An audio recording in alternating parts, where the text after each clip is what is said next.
আসসালামু আলাইকুম ওয়া রাহমাতুল্লাহি ওয়া বারাকাতুহু। ইন্নাল হামদুলিল্লাহ ওয়াসসালাতু ওয়াসসালামু আলা রাসূলিল্লাহ আম্মা বাদ। আউযু বিল্লাহি মিনাশ শাইতানির রাজিম। বিসমিল্লাহির রহমানির রহিম। হযরত নবী ইউনূস আলাইহিস সালামকে স্বপ্ন দেখলে কি হয়?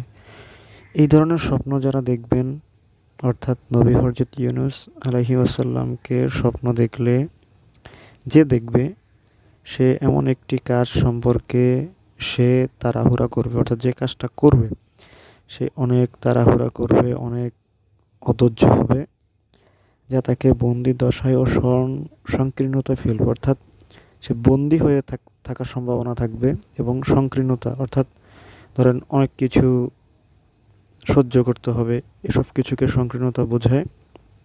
তো এসব সহ্যর পরে যখন উনি ধৈর্য ধারণ করতে সক্ষম হবেন, তো রব্বুল আলামিন, অবশেষে আল্লাহ রব্বুল আলামিন তাকে নাজাত দান করবেন সেই বন্দি দশায় থেকে।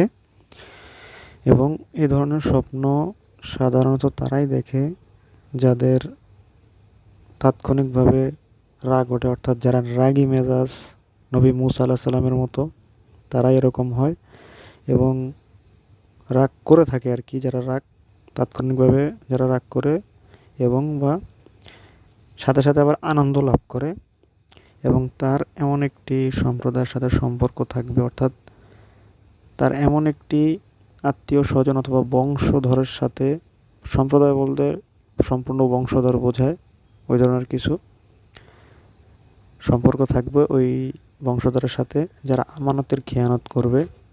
অর্থাৎ সেই সম্প্রদায়, অর্থাৎ সেই বংশধর বলবে যে তুমি আমাকে একটা জিনিস রাখতে দাও, যদি তুমি না রাখতে পারো আমি রাখবো, তবে সেটা মিথ্যা হবে, কারণ মনে এক কথা থাকবে বাইরে আর এক কথা। তো সতর্ক থাকবে সে বংশধরের কাছে যাতে সে কোনো ধরনের তার জিনিস যাবতীয় কিছু আমানত না রাখে, অর্থাৎ জমা না রাখে, তাহলে খেয়ানত করবে তারা। তো সাবধান থাকবেন। আর থুতু যদি ফেলেন বাম দিকে, খারাপ স্বপ্ন আছে এখানে, একটু একটু ভালোও আছে।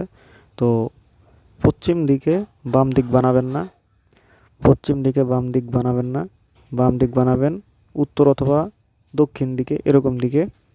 তাহলে ইনশাল্লাহ ক্যাবলামুখী আর থুতু ফেলা হবে না আর কি, সেটার জন্য বলছি আপনাদেরকে।